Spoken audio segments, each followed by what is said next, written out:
Good morning, everybody. Good morning, good morning, good morning.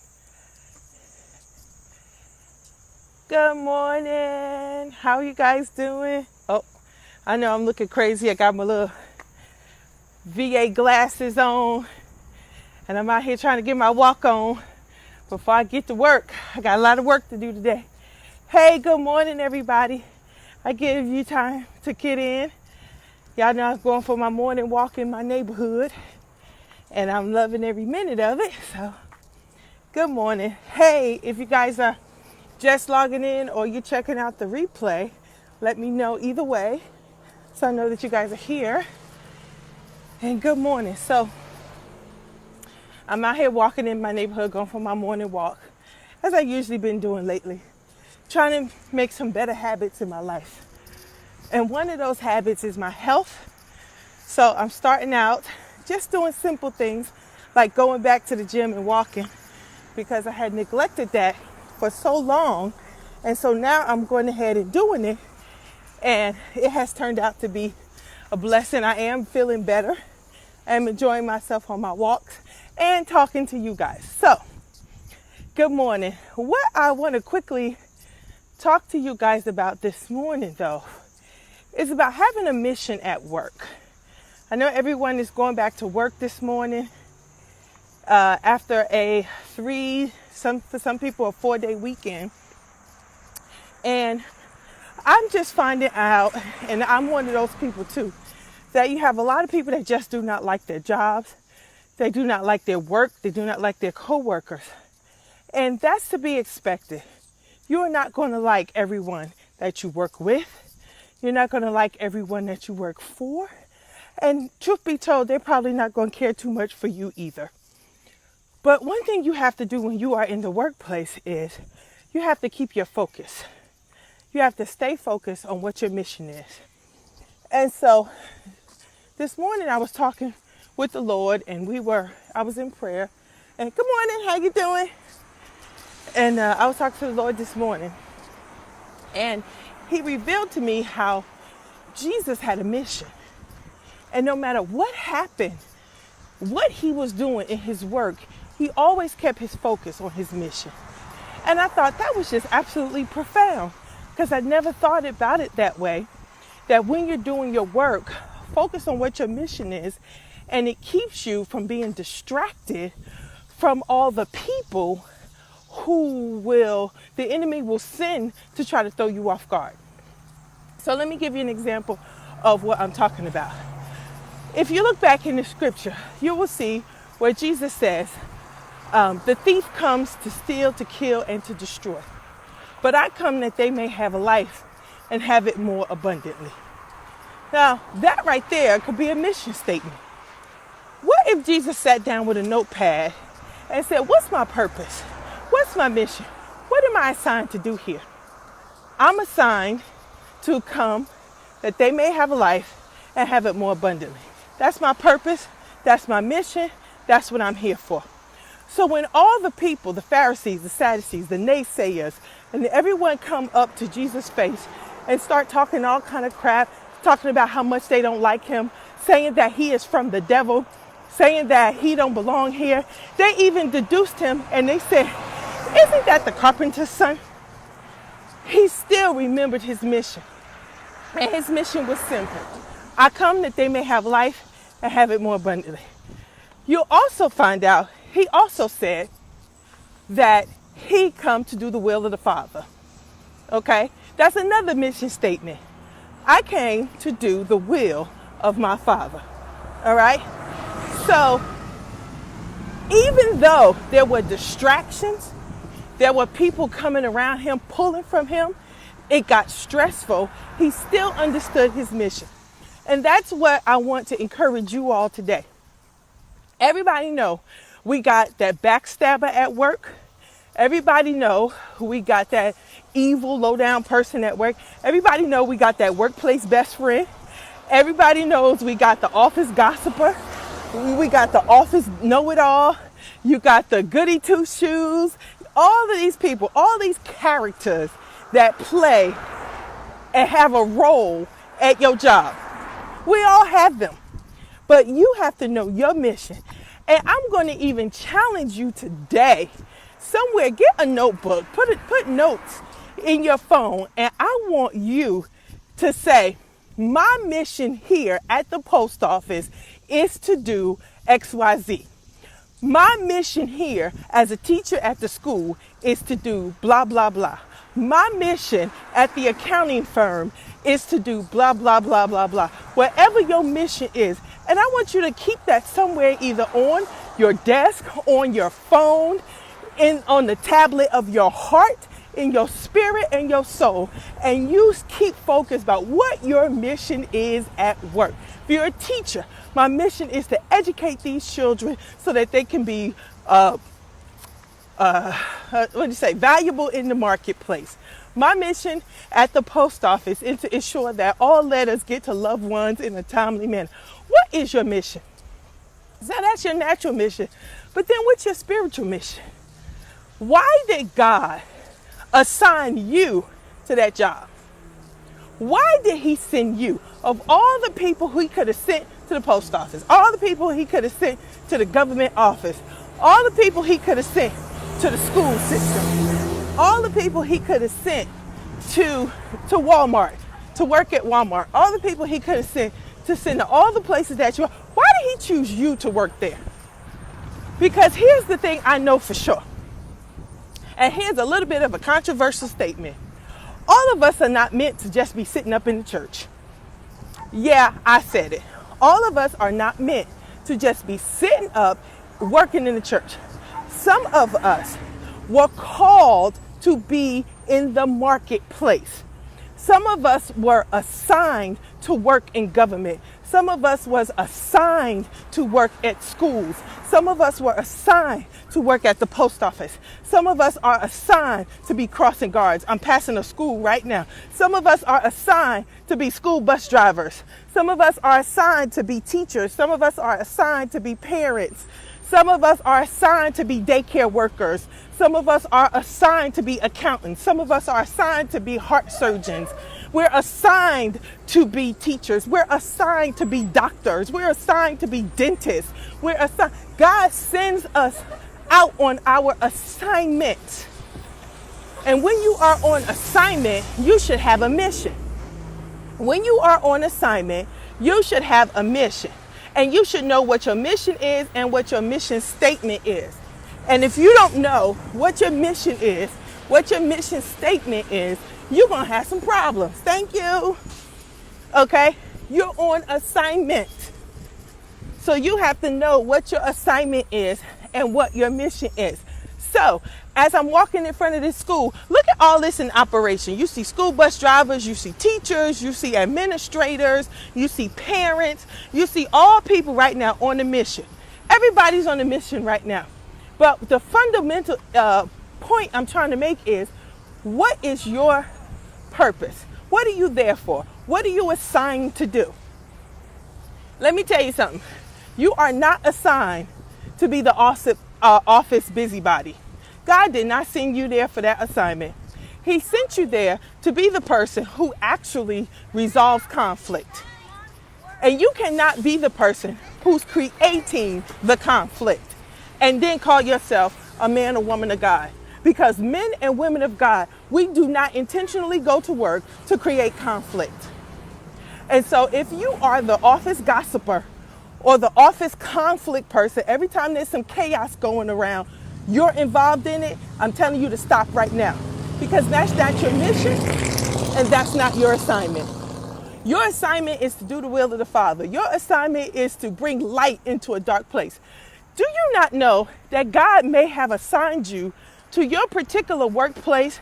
You may be the only Christian there. You may be the only person that's a believer there, and you might actually be the one assigned to bring the light to the house. How many of you work in dark places? How many of you work in dreary places where everybody is negative and everybody is upset and everybody hate their job and everybody hate the boss and everybody hate what they're doing? You could very well be the one person who God has given the mission to bring happiness and joy to that place, to bring positive energy. If you're walking around and you're the only one with the positive energy, do you know you can actually shift the atmosphere in a meeting? You could, hey Kitty, you could shift the atmosphere in a meeting. Y'all, I told you I was walking in my neighborhood. You could shift the atmosphere in your own meeting. If everybody's in the meeting talking about, oh, the company is not doing well, oh, the company profits are falling, oh, we're not making the money that we should be making. Do you not know you could very well be the person that's sitting in the meeting going, you know, I see this differently. You want to shut down some negativity? Bring a different perspective to it. Where everybody's in the office talking about how the company is getting ready to go down. When everybody's in the office talking about what's negative, the latest gossip, you are on a mission and assignment to shift the conversation. As a believer and as a follower of Christ, you are responsible to change the conversation. You're responsible to shift the conversation. And you can very well say with one sentence, you can say, I don't see it that way. I see that differently. Have you all thought about this? Those statements right there could shift everything that you're doing in the workplace. It could shift what the atmosphere, could shift the energy in the air. So I'm going to challenge you to do that. I'm going to challenge you to be the person that shifts the energy in the workplace. When they're gossiping, let me tell you how you shut down gossip. You can easily shut down gossip with a statement as simple as, well, let's pray for her, or let's pray for him, or let's go ahead and think about their family. You could easily change that with no problem whatsoever. It's just as simple as that, okay? So I want you to consider, what is my mission? What am I assigned here to do? And then put that in a one sentence. My mission here at the post office is to do X, Y, Z, okay? Let's talk about another way that you can get along with people in the workplace. And I know this is difficult. This takes a different mindset, and it takes a level of maturity. Before you go into a meeting at work, I want you to think about all the people that's going to be at that meeting. Think about all the people that's going to be at that meeting. And then, after you think about all the people that's going to be at that meeting, I want you to silently send up a prayer for all of them. All right? If you can do that, then that lets me know and lets the Holy Spirit know that you are growing in your maturity. You are growing in your level of maturity. When you can send up a prayer for somebody in a meeting you don't even know. That actually will help you see them differently. One of the prayers that I always had when I was in the workplace was, Lord, help me see them differently. Let me see them like you see them. And that was actually very liberating for me, because now I wasn't walking around the office with an attitude. I wasn't walking around the office using avoidance behavior. I wasn't walking around the office talking about them like a dog and having them distract my work. That's another thing that happens too much in the workplace. We allow, I'm going to use the word allow, we allow people to distract us from our work because of their nastiness and their attitude. This is why you have to have a mission, and you have to stay on mission, and you have to write it down. I cannot tell y'all, I'm talking about just take a pen and a paper, do it old school, and write down, my mission here at work is. And then you put what your mission is, and that will liberate you when distractions come. When people come to want to bring you foolishness, when the boss is acting crazy, now you can say, I got to stay on my mission. I got to stay on my mission. I'm going to let these cars go by. Okay. And also, staying on your mission at work does not mean that you become weird. I don't understand. Oh, Jesus. I don't even know why I'm going here. I don't understand saints that be all weird at work. What are you weird for? Don't speak to nobody. Walking around in your cubicle. That's not what you're there for. You are there to do what they pay you to do, and that's your job. That's your job. So I'm gonna ask you to do something else today. Here's your homework assignment. I'm gonna give y'all a whole bunch of homework assignments today. But today, I want you to go into your employee manual, your employee handbook, your company's website, and I want you to read your company's mission statement. Let me stop right there while I'm in the shade and catch my breath, because y'all got me walking and working, but I'm loving every minute of it. Go find your employee handbook or your employee manual or your employee policy, and I want you to read what the mission statement for your company is today. And then I want you to take note if the mission of your company aligns with the mission of your life. I want you to look at how mission statements are written. I want you to look at the structure, the language that a mission statement is written in. Hey, good morning, how are you? And I want you to note that. What is that? All right? Oh, thank you. What is your company's mission statement? And I want you to model that after your own life mission statement and your purpose at work. The second thing I want you to do, just in case you got off track, you got 4 months left in this year. We get ready to go into the last quarter. I want you to go back and look at your job description, because you know as well as I do, these end of the year evaluations is getting ready to come up. Go back to your job description and make sure you are fulfilling the obligations of your job description and what these people are paying you to do. So when it's time for evaluation, if you have not been holding up the functions and the roles, the key skills and the responsibilities of your job description, and you don't get that raise that you thought you were going to get, it's nobody's fault but your own. Go back and make sure that you are actually aligned with the job description that they have given you. That's another thing you need to do. And then lastly, you need to go and talk to your boss. You need to have a third quarter conversation with your boss to find out if there's any third quarter goals that need to be accomplished. Now, some of you may be just starting because you may work in a company that starts their fiscal year in July.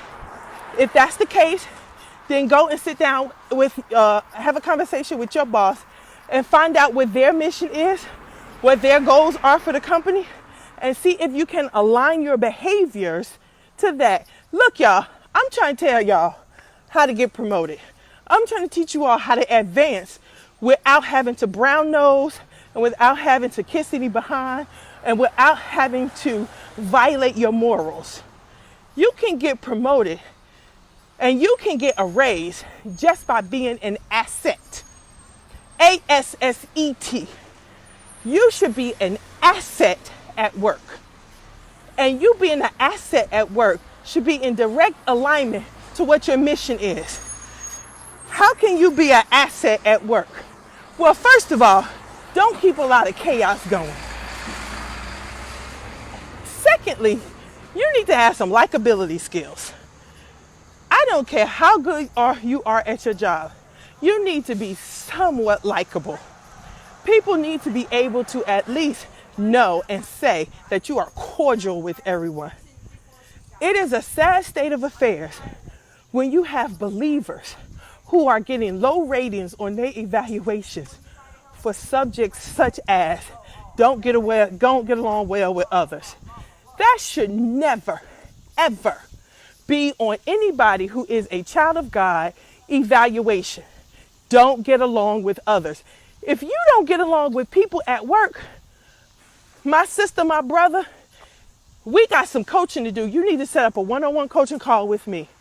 Because first and foremost, you need to be likable. And I'm not talking about you need to violate your morals or do anything unethical. But people at least need to be able to say, she's likable. And likability will go a long way when skills and talents don't. If you don't have the skill and the talent for a job, Just being likable can help you get promoted. I'm going to tell y'all right now, I was not the most qualified candidate when I applied for the position as director of education at the college. I was not the most likely candidate. I was not the most experienced candidate. I was not the one that had even the qualifications, other than I had worked at the school for a long time.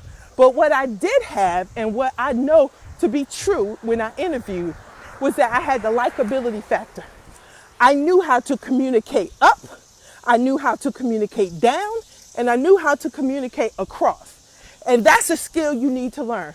And if you're not sure how to practice business communication and to be likable, then seriously, you and I need to set up a one-on-one coaching call, and I will help you. There is no shame in saying, I'm not a very good business communicator. I'm not very good in the likability department. There's nothing wrong with admitting that. But you have to work on your likability. You have to be likable. I don't care if folks don't like me. You better, if you want to keep that job. Because sometimes the person who is likable will get the raise and the promotion over someone that's not likable. You can have all the skills, you can have all the education, you can have all the qualifications, you can have all of the tenure, you can be there the longest, you could be Miss Cubicle Queen since the year 20 whatever. But if people don't like you, they will find a reason not to give you the raise, not to give you the promotion. And you have to have your likability skills. And that should come easy for a believer. If you are a man and woman of God, being likable should come easy for you. And so if you are the hell raiser in the workplace, set up a one-on-one coaching call with me so that we can work on your social skills. Because it's not just children that's lacking social skills, it's also adults. There are some adults out here that lack social skills. And that's why I'm here. And I will help you. Inbox me. Admit to yourself, I don't have the likability and the social skills. Hey, little cousin. Brianna said, I found that true for me. Likability has opened. Yes, baby cousin. Let me tell you something. Likability has opened doors for me that my skills could not, that my education could not, that my talents could not. Likability will open up some doors for you. And that's how you got to know what your mission is at work. God did not assign you to the post office to come up in there like you the queen bee. That's not what he sent you there for. He sent you there to be a light in a dark place. You know how many people hate working at the post office? You know how many people hate working at FedEx? You know how many people hate working at UPS, Home Depot, Walmart? You know why they hate it? Because they haven't tapped into what their mission is. When you know what your mission is in the workplace, you could go and work with anthrax with a smile on your face. Yes, baby. Brianna, and it will expand your network. Let me tell y'all something. Oh, my cousin, oh my God, little cousin, you just got me something. Let me tell y'all something. Look at my cousin comment. She said it will expand your network. Let me tell you something. Woo, I gotta stop. I'm on the corner, but I'm gonna keep going. Y'all, I'm sweating and everything. Here we go. Let me tell you something. Let me give you this key secret. People like to do business with people they like. Write that down. People like to do business with people that they like. If people don't like you, let me tell you what they are not going to do. People share information with people they like. People, write this down. People share information with people they like. Write that down. Get you a notebook. People introduce people they like to other people they like. Write that down. People introduce people they like to other people they like.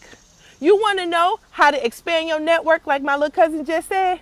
You better learn how to be likable, because there is insider information that you don't know that other people know, and they will share it with you only if they like you. Do you not realize that you missing out on information? You're missing out on relationships. You're missing out on skills. You're missing out on promotion. You're missing out on extra money. You're missing out on raises because you mean.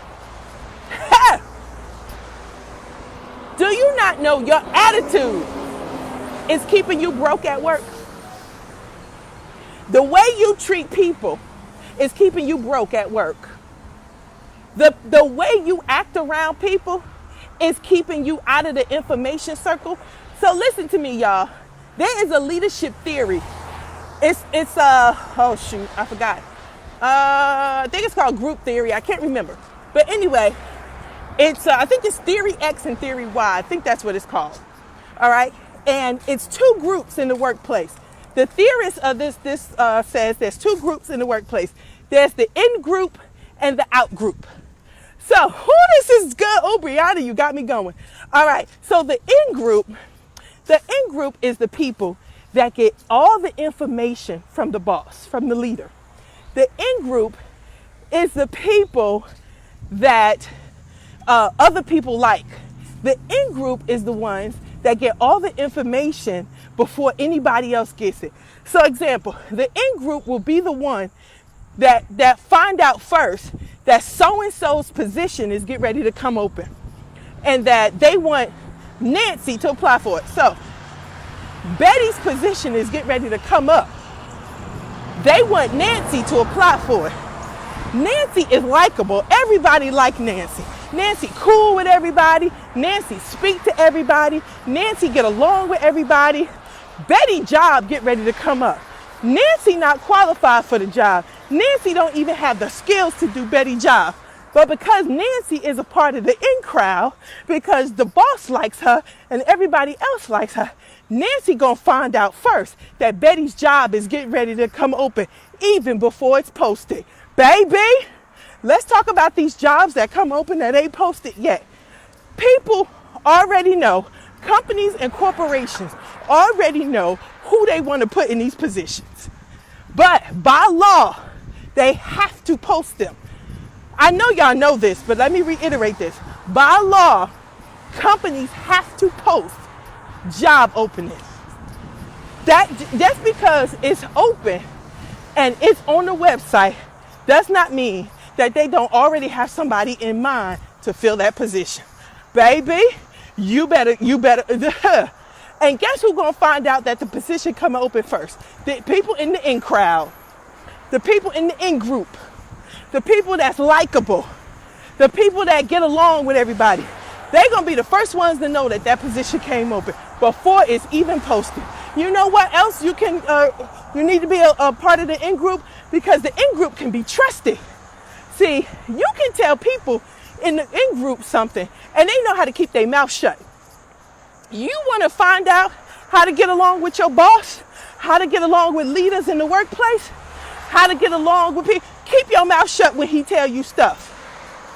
When your boss and your leader give you some insider information, he or she is trusting you with that information. Let me tell y'all something. Leadership is hard. And sometimes leadership is lonely. And when you're in a leadership position, everybody want to be nice around you. Everybody want to be all in your face and happy around you. But let me tell you something. Leaders have a hard time trusting people. When you are in a leadership position, it's hard to trust people because people are always coming after you. So if your boss is in a leadership position and your boss has a stressful job, let me tell you how you stay in good. You keep it secrets. When he's venting and ranting, this person is venting and ranting in front of you because they trust you to keep your mouth shut. You want to go in the out group? Start running your mouth. You want to go in the out group? Start running your mouth. Because if a leader finds out that you betrayed his or her trust after they done shared something with you, baby, they'll never share nothing with you again, and they will try to get rid of you. All right, so that's the in group. So let's talk about the out group. The out group is the people that's always saying, I just go to work and come home and do my job. I don't fool with none of the people about that job. I don't talk to nobody. I don't fool with nobody.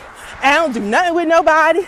I go home and I get my check and that's it. I ain't got time to be going to none of these little parties. I ain't got time to be talking to folks. Don't nobody better not come sit next to me in the cafeteria. Don't nobody better sit next to me in the lunchroom. I ain't got time. I ain't going to no collaboration group. I ain't going to no professional development. Ain't nobody got time for that. Then, when Nancy get promoted over you, you shocked. Why? Because you were part of the out group. You were the one that didn't build relationships with other people. You were the one that decided that you're not going to hang out with nobody at work. You're the one that come into the office, throw your purse down on your desk, and turn to your computer and have an invisible sign on your back that say, "Don't say nothing to me." You're the one that don't know what's going on because you don't even have the good God sense to hold a conversation with people. You don't know sometimes who you're talking to. You may be talking to the person that can help elevate your career. How hard is it to sit in the cafeteria, in the lunchroom with somebody at your job and ask them how their day is going? You don't know who God will assign to elevate you to your next level. Let me give you a tidbit of information. God works through people. God works through people. Go back and look at the story of the Good Samaritan. All them people passed that poor man down. He was broken and bruised and battered on the side of the road. One man came and helped him. One man came and asked him, was he okay? Him and this man had nothing in common. They had no reason to even speak to each other. But because of the kindness of the man, of the Good Samaritan, God blessed him. So you don't know who you're talking to. So you keep putting yourself in the out crowd. And you're going to find very quickly, you're going to be out the door. Let me tell you an experience that I know of. When companies are getting ready to go under and companies are getting ready to do layoffs, I read this when I was in graduate school. The people who were the most likable were the ones that kept their jobs. When the company folded, the people who were the most likable were the ones that kept their jobs. So all I'm telling you to do, y'all, you need to learn to be likable at work. You need to know what your mission is. You need to support whatever it is that your colleagues are doing. Nobody is telling you, because I'm this way. I'm just not going to go out with everybody for the sake of going out. But what I will do is I will participate in professional development activities. I will participate in teamwork. I will participate in fundraising activities. You know why? Because they build relationships. And sometimes you get to know people in your workplace, outside of your workplace, in a more relaxed environment. What would it be like if your team went bowling? Now, I don't even know how to bowl. But if my team decided, y'all, let's go bowling. So as a team building activity, guess what? You get to know your boss on a different level. You get to know your company on a different level. Most insider information is given at golf courses, is given at basketball courts, is given in skyboxes. Business exchanges is done in back rooms, back offices. And you have to know how to navigate those relationships so that you can fulfill the kingdom mission and you can fulfill your mission. So, I think I done covered a lot. I had no plans on being on this live this long, y'all. But I'm going to tell y'all the truth, this was fun. Y'all done got me halfway through my walk. I'm almost home. All right. Does anybody have any questions? Whether this is the replay or whether this is live, does anybody have any questions? So, let me give you your homework. Let's go back to your homework. Step number 1 in your homework. I want you to write down one sentence that describes your mission at work. Wherever you work, I want you to write one sentence that describes your mission. My mission here at the post office is, my mission at XYZ company is, and I want it to be tied, secondly, it needs to be tied to the mission of the company. So step number 2, go find your employee manual or your employee policy book and read the mission statement of your company and see if the mission of the company aligns with the mission of your personal mission. Last thing I want you to do, go and find a copy of your job description. You got 4 months to make sure that you have fulfilled the obligations, the roles, the skills, and the responsibilities that's on your job description. If your company does not have a copy of your job description, I want you to go to a website. It's called onetonline.org.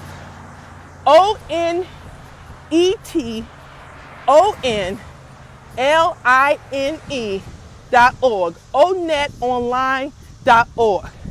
Type in what your job is, and it will pull up what the skills you need to have for this job, the education, the description, the task, the knowledge that you need to have for this job. And you look at that and make sure that your skills, your talents, your knowledge match that, okay? onetonline.org. You need to go ahead and go on that website if your job does not have a copy of your job description. Step number 4, go sit down with your boss and have a conversation with him or her and ask them, is there any last minute projects or things that need to get done before the closeout of the year? And take copious notes on what your boss says. Okay? Now, if you don't have a good relationship with your boss, that's another live. I'll talk about that later. But this is for you. Ask your boss, is there any other projects, tasks that need to be done before the closeout of the year, so that you can make sure that you are staying in the likability zone with your boss. All right? And lastly, make sure that you build relationships with the people around you in your company. Stop acting like you hate all your coworkers and get to know them as people. And you will find that they may have information that you had never considered. All right, y'all. I am so excited about today. Y'all got me walking and working and talking, and I appreciate it. Thank you. Shout out to my little cousin Brianna. Thank you for the tips. And I hope that you guys have a fabulous day back to work. Enjoy your short week, and I will see y'all later. All right, this is Dr. Rashida Leverett, the coach for the Spirit-Driven Believers. I will talk to y'all later. Bye-bye.